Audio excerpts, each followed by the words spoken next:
Hello friends, welcome back to Story with Zoe. Today we start the part 5 of the Our Story, Love with Flaws.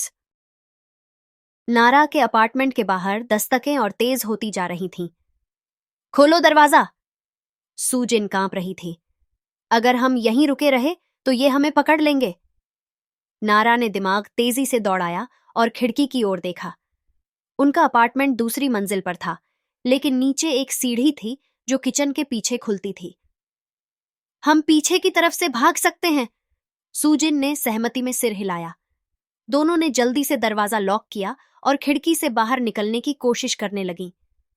जैसे ही वे सीढ़ियों से नीचे उतरीं, ऊपर से एक तेज आवाज आई। दरवाजा तोड़ दिया गया था। भागो!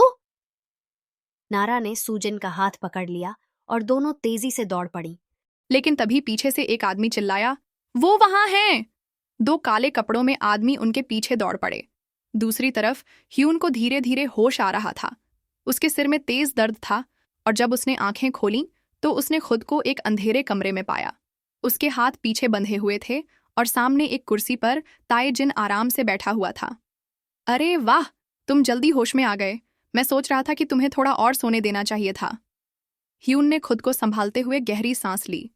तुमने मुझे यहाँ क्यों लाया? ताए जिन मुस्कुराया। सीधी बात पर आ गए? ठीक है, सुनो, मुझे तुमसे एक सौदा करना है। ह्यून ने गहरी नजरों से उसकी तरफ देखा।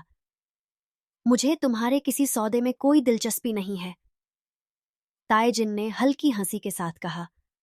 ओह, लेकिन तुम्हें होनी चाहिए, क्योंकि ये सौदा तुम्हारी और तुम्हारे अपनों की जिंदगी से जुड़ा हुआ है। ह्यून के चेहरे पर कठोरता आ गई। अगर तुम मेरी बात मानते हो तो नारा और सूजिन को मैं छोड़ दूंगा, लेकिन अगर नहीं। ताए जिन ने जेब से एक फोन निकाला और स्क्रीन ह्यून की तरफ घुमा दी। उसमें एक लाइव वीडियो चल रहा था। नारा और सूजिन गली में भाग रही थीं और उनके पीछे ताए जिन के आदमी थे। ह्यून का खून खौल उठा। अगर उन्हें कुछ हुआ तो मैं तुम्हें नहीं छोड़ूंगा। ताए जिन मुस्कुराया। तो फिर मेरा सौदा मान लो। नारा और सूजिन एक संकरी गली में दौड़ रही थीं, लेकिन उनके पीछा करने वाले करीब आते जा रहे थे। नारा, हम ज्यादा देर तक नहीं बच पाएंगे। सूजिन हाँफ रही थी। नारा ने चारों तरफ देखा। तभी उसकी नजर एक पुरानी इमारत पर पड़ी। जल्दी, इस तरफ। वो दोनों दौड़ते हुए इमारत के अंदर घुसीं और दरवाजा अंदर से बंद कर दिया। हमें कहीं छिपना होगा। वो दोनों तेजी से एक पुराने स्टोर रूम में घुस गईं और खुद को एक शेल्फ के पीछे छिपा लिया। बाहर से आवाजें आ रही थीं।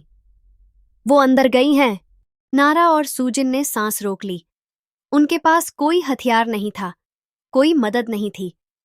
अगर ये लोग उन्हें ढूंढ लेते तो क्या होगा? अगले पार्ट में क्या ह्यून ताए जिन के सौदे को मानेगा? नारा और सूजिन को बाहर का रास्ता मिलेगा या वे पकड़ी जाएंगी? ताए जिन का असली मकसद क्या है?